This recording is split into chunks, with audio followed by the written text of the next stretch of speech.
Крыша шундай түшүп калган. Бул эски үйдү полный тутуп кетиптир. Эчтеке калбайт.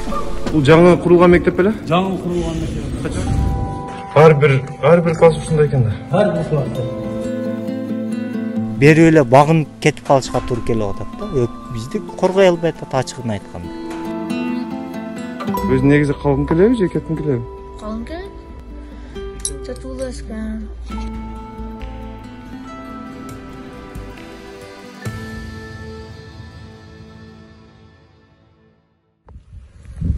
Азыр максат айылын аралап жүрөбүз. Бул жакта мындай чынын айтканда күйбөгөн үйдү табыш кыйын болот. Анткени дейлик үйлөрдүн бардыгы күйүптүр. Азыр бир 50дөй болсо керек.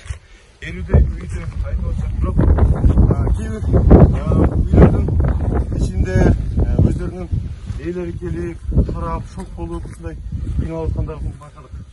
7 жылдан бeri Москвага барып, ушу үйлөрдү тургузган. Ата-энем Манишетте бүттүбүз. Ата-энем мен бала чакам болуп Манишетте жашаган. Уруш болгон күндөрү биз качып турчу элек. Кайра келтирип көрсөк, ана эңгизде кечегизде кача элекпиз элек. Саат 3 болду. Биз ушетте элек саат 3-те. Саат 4-төр чамасында анан кийин биз качтык аякка. Бала чакка бүт машина бүттүк жакта алып, битте эле 2 ой машинам беле ошол зорго отурушкузуп кететтик. Башка эчтеке калган жок. Бүттүгүнү күйгүзүп кетиптир мына. Манекте холодильник, бүттүк жагым бар эле. Үй. Биякта, Ооба, эчтеке калган жок мына. Мына анын ичини караңыздар, мына кара. Мына кара, эчтеке калган. Сен биз кат жашайбыз. Көрпөчө эчтеке калган. Сонда. Баня, душой, эчтеке калган. Эшик бүткөн тамам. Крыша шундай түшүп калган. Бул эски үйдү полный тутуп кетиптир. Эчтекеси калбайт. Үйдө неме болсо көтөрүп кетиптир. Алтын бар, сепичка бар, эмне бар, аялдардын бүтүн алып кетип бар. Үйдө күйгүзүп ташаган бар. Шу зары мон караңыз. Үйдө тамам тутуп кетиптир мына. Бул жакты тутуп. Мон караң. Неме издеген билбейсиң кара. Бүттүгүн тутуп кетиптир. Мон караң, манекте турган машина, онака сүрүп, бүттүк запчастарын чыгарып кетип калыптыр. Мон караң, номери мана манекте жатат номери. Манектердин ключтөрү жатат, мон караң. Бүттүк манекте агылым бар. Агылда фата жок, эчтеке жок агылда.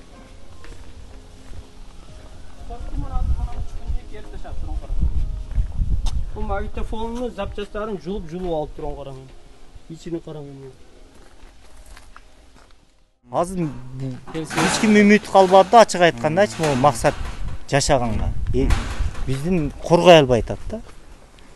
Биздин балдар деле, мен балам деле, кызым деле шокта. Баң деген үйүндү укса эле болду. Шок болуп калган. Чочуп турат да. Онда листе тактаса шок болуп калган балдар. Макул эми 2014 болду, 2019 болду. Макул ошо мамлекет коргоп беребиз деп, макул деп жашап атканбыз, кайра мына үйлөрдү өртөй баштады. Эми бул жерде биз жашасак ким жашайт? Биз андан көрө бүт бери эле багынып кетип калышка туура келип атат да. Бизди коргой албай атат ачыгын айтканда. Ушул мен бирөөдү, жо өкмөттү, жо органдарды эме кылгам жок, бир кыянаттык эми мына факт айтып атам да мен. Эми эмне күтүп атасыздар эми азыр бийликтен? Бул эми бизге чегерачы бөлүп берсе болду. Чегераны ошо биясаңа бия мага деп бөлүп берсе болду бизге. Жашап кетет ошондо. Бул турушта жашап кетпейт да битте. Жашап кетпейт турушта. Бизге бул жолдун асты жагына Тажикке, Кыргызга бөлүп берсе жок дегенде. Азыр ушул моментте ушундай болуп калса, жашаса болот. Атак жашаган мүмкүн эмес да битте. Мына үйдө алдыда азыр жаш балдардын мындай велосипеди жатат, оюнчуктары, эч нерсеси калбаптыр. Толук менен күйүп кеткен мынакей. Бул жерге да бирдеме түшкөн окшойт. Мына ичи эч нерсеси жок. Бир сөлөгөтү гана калган үйдүн. Баары күйүп кеткен. Бул жагында үй өзү аябай жакшы жерде экен. Бул жагдан толук менен мына Улдый, Тажикстан көрүнүп турат. Мына багы, ал жерде гилас багы бар экен. Баг өтө мындай жакшы каралган баг экен. Эч нерсеси эми адам жок да азыр бул жерде. Жана азыр эле сүйлөштүк адамдар менен, жашоочулар менен. Балдарыбыз эми бул жака келбейбиз деп атат дейт. Максатка Анткени шок болуп калган балдар.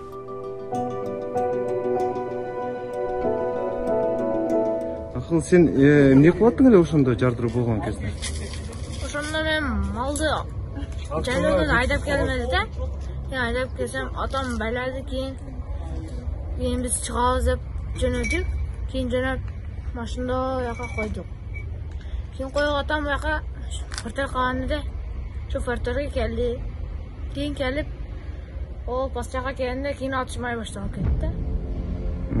Сен эмнени уктуң ошондо башталганда? Ошондо баягы жардырууну уктум да. Баягы пушкалар менен атып жаткан. Ошондо биз эски учурда турат элек да. Машинада. Кандай болот экен ол? Эмне болот экен? Мында коркунучтуу да, коркуп калат экенсиң да. Мында коркуп отуруп кийин атам келип машинада айдап кетти кийин. Мурда болгонбу ушундай, эсиңдеби? Мурда бир болгон эди. Не деп атасың энди? Кантип оңдойсуң ар үйдө? Мен иштейбиз, Кудай кааласа. Сен биякта каласыңбы? Каттырсаң? Калабыз. Же кетишим мүмкүн. Өзүң негизи калгың келеби же кеткиң келеби? Калгым келет. Эмнеге? Туулуп өскөнсүң да. Кимди калың тама жериң.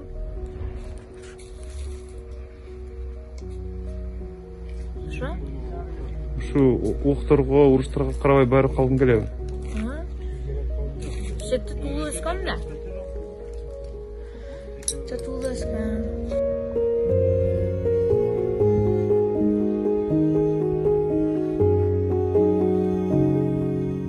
Азыр эми сиздер эмне кыласыздар? Кайра келесиздер? Кайра оңдойсуздар үйүңүздөрдө? Енді келішке дагы уже жүрек неме кылып атат да бетке. Тартпай эч ким азыр бар эле айтат, кегиз кеп атат, бүт бар эле. Мен өзүмө жооп берейин. Мен өзүм намысым чыдай атат бул жерден кетип калгычкачы. Мен азыр келинчегим дагы, кызым да, балам дагы келгиси келбей калды. Себеби шок болуп калган да. Мен өзүм атып салса деле мен жашай берем. Бирок могу намыс чыдабайт да, ушундай жерибизди таштап эле биз көчүп кеткенге каяка барабыз? Туурабы? Биз өзүбүз ушу жердин биздин жер болсо бизди коргой албай атат, ачыгын эле айтканда. Өкмөттөн башка жерден жер сурап көрөлү деген ой жокпу? Жок, өкмөт ушу жерди 2010-жылы ушу жерди берген. 2006-дан баштап берген. Мен 2010 алгам да. 2010 алгам.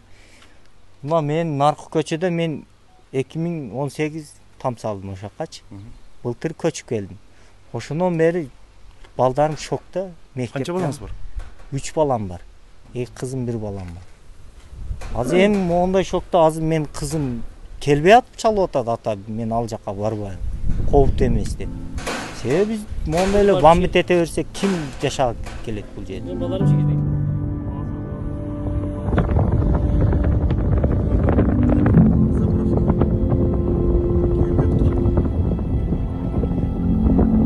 Бул жерлерге эмне болгон? Астына бир нерсе түштүбү?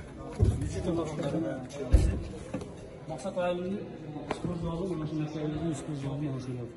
Dört burası kanlar yaraksız kaldı. Бул жаңы курулган мектеп беле? Жаңы kurulgan mektebi. Качан курулган эле? Жаңы kurulgan.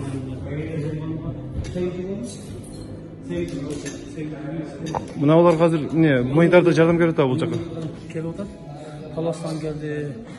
Kölden geldi, her jaktan gelip atат. Bu эми элдерибизге рахмат, ушунчалык мусулман элдери бири-бирибизге жардам берип, бизди ушунчалык Элдер өздөрү жиберген, э? Сиздерге эми рахмат, ушул телевидениеге таркатып сиздерге жеткирип, мына биздин максат айылдын тургундары жигиттер. Саламатсыздарбы, кандайсыздар? Азыр көрүштүк эле бай. İçini көрсөтөсүзбү мектептин ишин, агай? Сиз көрсөтүп бересизби ишин? Кайсы?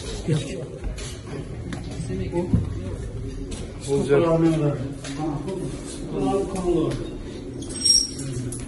кыздардыкы, балдардыкы.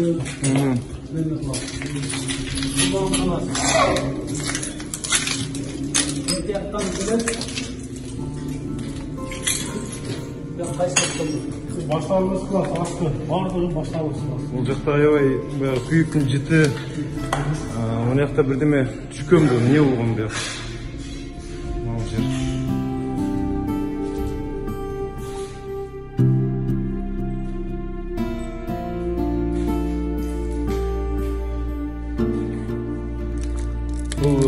Мақсат айылы негізі қанша күн мындай қараусыз қалып қалды толығыменен? 2-3 күн.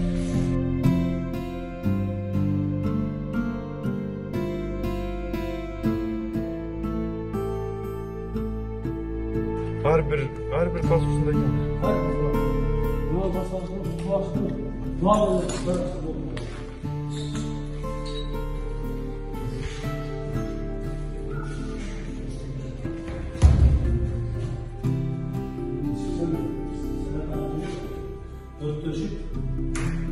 Ай, мына азыр мектепті көріп шықтық. Аябай мындай еш нәрсе қалбағандай да.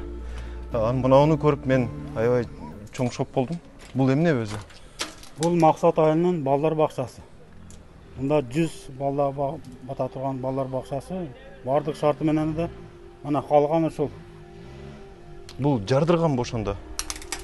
Өртөлгөн. Аны мындай қанша этаж эле өзі? Мындай қабат Бир этаж. Бир этаж беле? Бир этаж. Бұл бастапқы немесі мектеп болған бұл. Мектептен кейін мектеп жаңа салынғандықтан бияқа өтіп, балдар бақшасына берілген. Тоғыштың башында мен өзім қалып кеттім. 1 саат 20 минут бір ағылдың içinde жаттым. Ушу Мақсат айылдың Қачан элеңде болсо, тажиктер кирип туруп эшикти ачкандан кийин мен бир где-то 15 минуттан кийин кайра чыгып кеттим.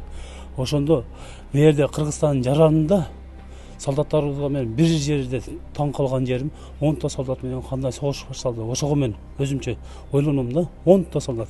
Келсем 10 солдат турат. Экөө командир, зам командири мен үйүм үстүндө турган экен. Берде эмне кылып турасыңар? Онон көрө ояка баргыла, мен мага бергиле болсо арызча, мен барып туруп бир эмне чыгайым десем, мага агайым көнбөдү. Ошоның үчүн мен бийлик органыга кайрылам жана Садыр Нуркожоевичке кайрылам. Мен ушу Садыр Нуркожоевичти мен ушул жерде канчалык президенттик шайлоодо ушу Мақсат айылынын тургундарга мен бир шеригим бар эле, Сапаралы деген алдыңкы айыл башчыбыз болгон. Ошо экөөбүз мына жерде жүгүрүп жүрүп 129 голосу алып, ушунчалык биз Садыр Нуркожоевич менен келгенде ушундай сүйлөшкөнбүз. Ал мына эч кимис келек. Жокортон бир бийлик келип, же биздин акыбалыбызды көрүп, азыр мисалы менин 6 баланын атасы вообще мен балдарын келгискебей калды. Коркуп атат. Бир гана биз эмес, азыр мен өзүмө менен жүрөгүм титиреп турат. 29-ында ошол башталган күнү атышуу башталганда сиз бул жакта калып калдым дейсиз го? Баардык эл качканда, Башталганда мен коңушумдун бир машинасы калып кеткен. Ошого мен бир центрге чыкканда бир бала турган экен. Ошол жерде бир чогуу 5-6 мына өзүбүздүн жердештер турган экен. Аккумулятор кимде бар десем, менде бар деди. Мен ага ишенип үйүнө баргам. Эшигин оозда деп ойлогом да. Солдаттардан сурап, уруксат сурап туруп. 1-2 солдаттар турган экен. Ошо бир үй жогору турган экен. Ошого барып туруп мен эле эмне кылсам, солдаттар макул барып келген. Байке тезирээк барып келиң деди. Макул дедим, мен бардым. Баргандан кийин ол хажайын эме деди. Күлүч мен деди. Агылдын ичинде деди. Агылдын ичиге ушундай киргенде ок атылды. Ошондон ошол жерде калып кеттим мен. 1 саат 20 минут жаттым. Чыкканда мен маңдайымда солдаттар атышып аткан экен. Үстүнө карап. Onun gitinde bir 10'dan 20'den жаш балдар жүргөн экен. Ар бири агылга кирет, үйдүн ичине элеңе кылып тоноп, баарын тоноп туруп анан кийин кетип атат. Ошондо балдар киргенде мен көңүлүм өзүмө ток болду да. Ошолорго окшоп мен чыгып кетем деп турдум. Кайра чыгып кеткенмин да. Бул жерлер толугу менен күйүп кетиптир.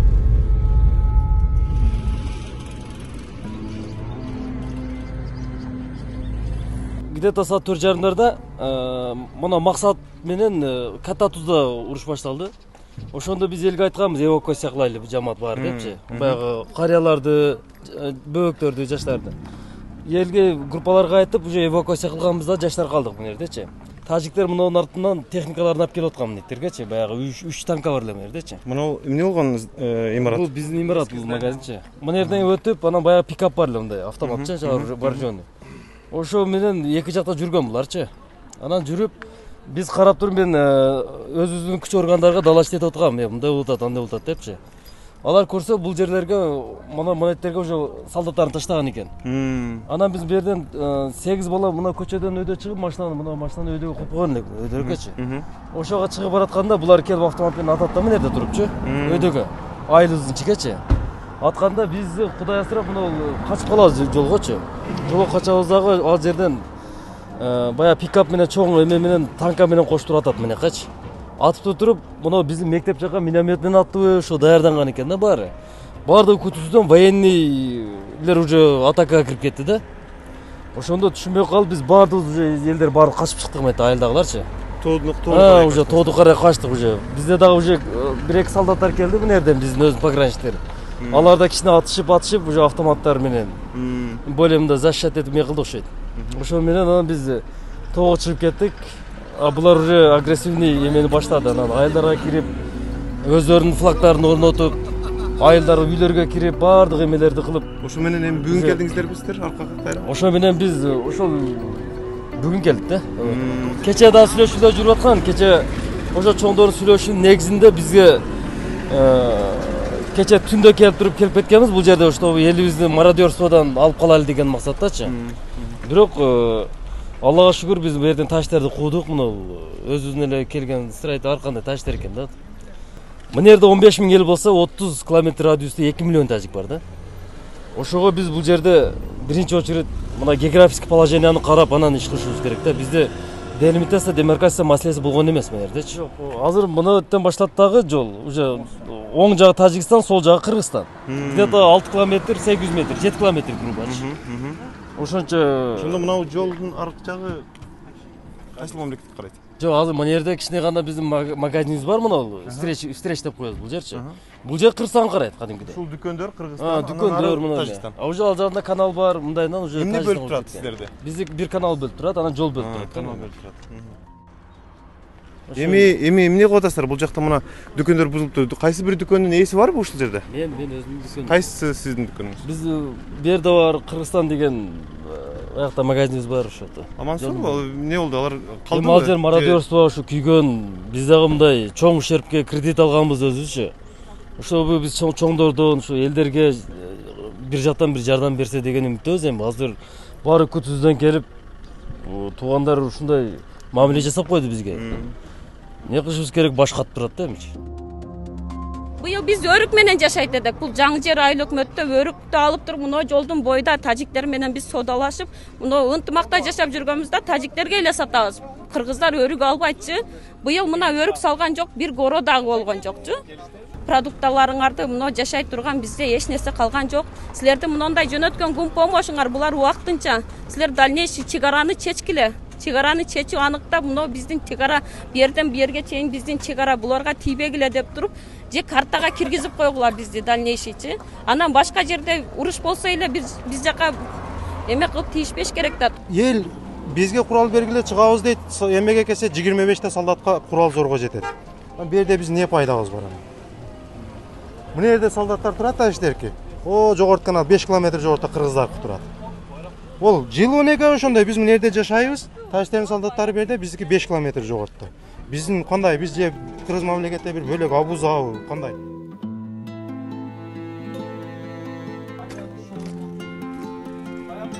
Кичине чай ичип кеттиле десем, эч нерсе жок дейт.